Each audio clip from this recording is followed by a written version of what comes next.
Welcome back to our channel MinnuSijo's Fabulous Life. അപ്പോൾ ഇന്ന് നോക്കിയെന്ന് വെച്ചാൽ നമ്മുടെ ഹെയർ കെയർ ചാലഞ്ചിൽ മൂന്നാമത്തെ ദിവസം വന്നിട്ട് നമ്മൾ എന്ത് ഇൻഗ്രീഡിയൻസ് ആണ് എടുക്കാൻ പോണേന്ന് വെച്ചാൽ കറി ലീഫ് ആണ് എടുക്കാൻ പോണേ. വേപ്പിന്റെ ഇലയാണ്. വേപ്പിന്റെ ഇല കുറേ നല്ല കാര്യം വന്നിട്ട് ഹെയർ ഗ്രോത്തിന് വന്നിട്ട് ചെയ്യുന്നുണ്ട്. സോ അതൊക്കെ എന്തൊക്കെയാന്നിട്ട് നമുക്ക് നോക്കാം. ആദ്യം നോക്കിയെന്ന് വെച്ചാൽ നമ്മുടെ സ്കാൽപ്പിനെ ഫുൾ ക്ലീൻ ആക്കി കൊടുക്കുന്നുണ്ട്. പിന്നെ അതും അല്ലാതെ വന്നിട്ട് നമ്മുടെ ഹെയർ വന്നിട്ട് റീഗ്രോത്ത് കിട്ടാൻ വേണ്ടിയിട്ട് നന്നായിട്ട് സഹായിക്കണ ഒരു കാര്യമാണ് ഈ വേപ്പിന്റെ ഇല വന്നിട്ട് നമുക്ക് കൂടുതലായിട്ടും പാചകത്തിലൊക്കെ യൂസ് ചെയ്യും. പാചകത്തിൽ യൂസ് ചെയ്യുമ്പോൾ ആരൊക്കെ വന്നിട്ട് കൂടുതലും കഴിക്കുന്നുണ്ട്. അത്രയ്ക്കും ആൾക്കാർ കഴിക്കുകയില്ല, വേസ്റ്റാന്ന് പറഞ്ഞിട്ട് എടുത്തു വെക്കും. പക്ഷെ അതിലിതാ കൂടുതലായിട്ടും ബയോ വിറ്റമിൻസ്, പ്രോക്ടിക്കൽസ്, അങ്ങനെ കുറെ സാധനങ്ങളൊക്കെ ഉണ്ട്. നമുക്ക് അത് കഴിക്കുമ്പോഴും വന്നിട്ട് നമുക്ക് ഹെയർ ഗ്രോത്തിന് വന്നിട്ട് ഭയങ്കര ഇമ്പോർട്ടന്റ് ആയിട്ടുള്ള ഒരു സാധനമാണ്. അതുമല്ലാതെ ഇതിനെ വന്നിട്ട് ഹെയർ ഓയിലായിട്ട് ട്രീറ്റ് ചെയ്യുക. പിന്നെ നമുക്ക് വന്നിട്ട് ഏറ്റവും കൂടുതലും പെട്ടെന്ന് ചെയ്യാൻ പറ്റുന്ന ഒരു വഴിയാണ് ഞാൻ ഇപ്പോൾ മെത്തേഡ് കാണിക്കാൻ പോണത്. സോ എന്താന്ന് വെച്ചാൽ അതിന്റെ നീരെടുത്ത് നമ്മുടെ സ്കൽപ്പിലേക്ക് വന്നിട്ട് അപ്ലൈ ചെയ്യാം.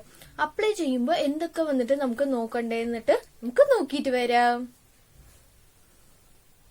അപ്പോ ഇതുപോലെ വന്നിട്ട് ഡാർക്ക് ആയിട്ടുള്ള വേപ്പിന്റെ ഇല എടുക്കുക. പിന്നെ നന്നായിട്ട് കഴുകി വൃത്തിയാക്കി വെക്കുക. വൃത്തിയാക്കിയ ശേഷം ഒരു 2 മിനിറ്റ് കഴിഞ്ഞ ശേഷം ഇങ്ങനെ ക്ലീൻ ആക്കി കിട്ടും. അതിനുശേഷം ഇല മാത്രം എടുത്തിട്ട് നമുക്ക് മിക്സിയിലിട്ട് അടിച്ചെടുക്കുക, അല്ലെങ്കിൽ വന്നിട്ട് ചതച്ചെടുക്കുക. എന്തായാലും നമുക്ക് വന്നിട്ട് വെള്ളം ചേർക്കണം. ചേർത്ത് ഇതാ വന്നിട്ട് നമുക്കിങ്ങനെ എടുക്കാൻ പറ്റും. അപ്പോൾ നമുക്ക് കിട്ടി. അപ്പോൾ ഇതിന് വന്നിട്ട് ഇത്ര ഡാർക്കായിട്ട് കിട്ടണത് എന്താണെന്ന് വെച്ചാൽ നമുക്ക് അത്രയ്ക്ക് ഡാർക്കായിട്ടുള്ള ലീഫ് എടുത്താൽ മാത്രം നമുക്ക് ഇങ്ങനെ കിട്ടും. അപ്പോൾ അതിലിതാ വന്നിട്ട് കൂടുതലും വിറ്റമിൻസ്, പ്രോട്ടീൻസ് എല്ലാം വന്നിട്ട് നമുക്ക് കിട്ടും. അപ്പോൾ ഹെയർ ഗ്രോത്തിന് നോക്കിയെന്ന് വെച്ചാൽ ഇത് ഭയങ്കര വെള്ളമായിട്ടുണ്ടെന്ന് നമുക്ക് ഒന്നും വിഷമിക്കേണ്ട ആവശ്യമില്ല. ഇപ്പൊ നമ്മൾ വന്നിട്ട് എങ്ങനെ ചെയ്യണമെന്നുള്ള മെത്തേഡ് വന്നിട്ട് ആദ്യം നമ്മൾ നോക്കി. ആകെ വന്നിട്ട് 3 മെത്തേഡ് ഉണ്ട്. ഒന്ന് നോക്കിയെന്ന് വെച്ചാൽ നമ്മൾ ലിക്വിഡ് ആയിട്ട്, അതായത് നമ്മൾ നീരെടുത്തിട്ട് നമ്മുടെ സ്കാൽപ്പിലേക്ക് അപ്ലൈ ചെയ്യുക. സെക്കൻഡ് വന്നിട്ട് നോക്കിയെന്ന് വെച്ചാൽ ഓയിലായിട്ട് നമ്മൾ കൺവേർട്ട് ചെയ്തിട്ട് പിന്നെ അപ്ലൈ ചെയ്യുക. മൂന്നാമത്തേത് നോക്കിയെന്ന് വെച്ചാൽ നമ്മൾ അത് ആ വേപ്പിന്റെ ഇലയിനെ നന്നായിട്ട് കഴുകി ഉണക്കിയിട്ട് പിന്നെ അതിനെ നന്നായിട്ട് പൊടിച്ചിട്ട് നല്ല ഹെയർ പാക്ക് പോലെ വന്നിട്ട് വീക്ക്ലി വൺസ് അല്ലെങ്കിൽ 2 വീക്സ് വൺസ് അങ്ങനെ ഏതെങ്കിലും യൂസ് ചെയ്യുകയാണെങ്കിലും അതും നമുക്ക് നല്ല ഫലം കിട്ടണ ഒരു സാധനമാണ്. സോ ഇതൊക്കെ നമുക്ക് ചെയ്യുമ്പോൾ കൂടുതലും തണുപ്പ് സമയത്ത് വന്നിട്ട് നമ്മൾ ചെയ്യാൻ പാടില്ല. എന്താന്ന് വെച്ചാൽ ഈ വേപ്പിന്റെ ഇലയ്ക്ക് ഒരു ചെറിയ തണുപ്പിന്റെ ഒരു ഇൻഗ്രീഡിയന്റ് വന്നിട്ട് ഉള്ളിലുണ്ട്. അതായത് നമുക്ക് കഴിക്കുന്ന സമയത്ത് ഇപ്പോ പനിയുള്ള ആൾക്കാരെങ്കിൽ അവർക്ക് ഇനി കുറച്ച് കൂടുതലാക്കി കൊടുക്കും. പനി വന്നിട്ട് കുറച്ച് കൂടുതലാക്കും. അതേപോലെ പ്രഗ്നൻസി ആയിട്ട് ഇരിക്കുന്ന ടൈമിൽ വന്നിട്ട് ഇതൊക്കെ വന്നിട്ട് അധികം യൂസ് ചെയ്യാതിരിക്കുന്നതാണ് കൂടുതലും നല്ലത്.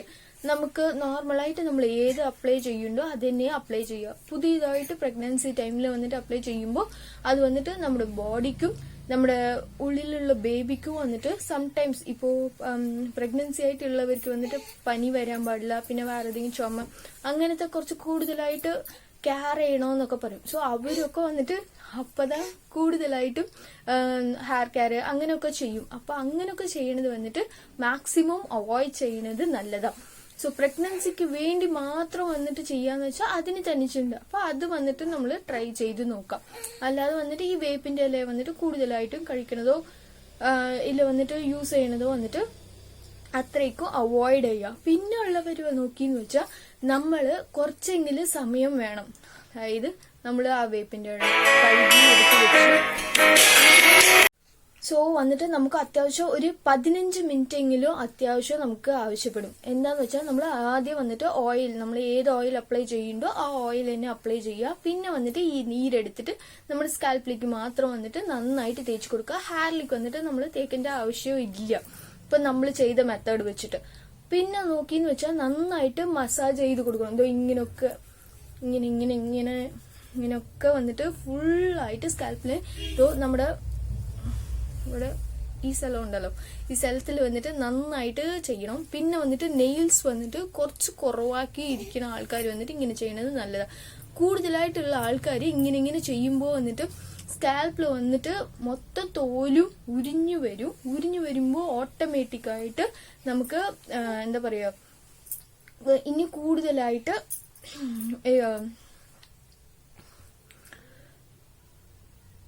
കൂടുതലും ഡിസ്അഡ്വാൻറ്റേജ് ആയി മാറിപ്പോകും. നമ്മുടെ സ്കാൽപ്പ് വന്നിട്ട് ഒരു ക്ലീൻനെസ് ഇല്ലാതെ വന്നിട്ട് ഇപ്പൊ നമ്മൾ ചൊറിയുമ്പോൾ ആ തോല് ഇതാകും. പിന്നെ നമ്മൾ നടക്കുമ്പോൾ പുറത്തൊക്കെ പോകുന്ന സമയത്ത് വീട്ടിലെ ഉണ്ടായാൽ പോലും നമുക്ക് വന്നിട്ട് കുറെ കാറ്റൊക്കെ അടിക്കുന്ന സമയത്ത് പൊടിയൊക്കെ നന്നായിട്ട് വരും. അതൊക്കെ നന്നായിട്ട് മുടിയിലൊക്കെ ചേരും. അപ്പൊ മുടിയിലൊക്കെ ചേർന്ന് നോക്കിയെന്ന് വെച്ചാൽ അത് നല്ല ചട പിടിക്കും. പിന്നെ വന്നിട്ട് ഇനി കൂടുതലായിട്ടും നമ്മുടെ ഹെയർ വന്നിട്ട് ഡാമേജ് ആയി പോകും. സോ അതൊക്കെ വന്നിട്ട് മാക്സിമം അവോയ്ഡ് ചെയ്യാൻ നമ്മൾ നോക്കാം. സോ ഈ വീഡിയോ നിങ്ങൾക്ക് ഇഷ്ടപ്പെട്ടെങ്കിൽ മറക്കാതെ ലൈക്ക് ചെയ്യാനും സബ്സ്ക്രൈബ് ചെയ്യാനും മറക്കരുതേ. So thanks for watching.